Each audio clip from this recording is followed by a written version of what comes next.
చాలామందికి microwave air fryer ఏది కొనాలో చాలా కన్ఫ్యూజన్గా ఉండిద్ది అనమాట. ఎయిర్ ఫ్రైయర్లో అయితే కనుక మనం ఫుడ్ ఏదైతే కుక్ చేయాలనుకుంటున్నామో అది జస్ట్ హాట్ ఎయిర్ ఒకటి ప్రొడ్యూస్ చేసి దాన్ని కుక్ అయ్యేలాగా అది బేక్ అయ్యేలాగా చేస్తుంది. అదే మైక్రోవేవ్ అయితే ఎలక్ట్రోమాగ్నెటిక్ వేవ్స్ పంపించి దాన్ని ఫుడ్ని ఏదైతే మనం దానిలో పెడతామో దాన్ని కుక్ అయ్యేలాగా చేస్తుంది అనమాట, which is not good for health.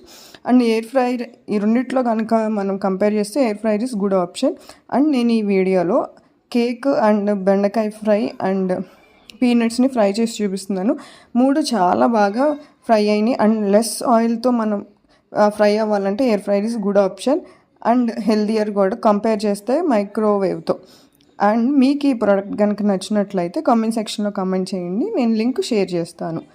And మరిన్ని ఇంట్రెస్టింగ్ వీడియోస్ కోసం please don't forget to subscribe to my channel. And నా ఛానల్లో ఏదైనా కూడా యూస్ఫుల్ వీడియోసే ఉంటాయి. Thanks for watching. By by.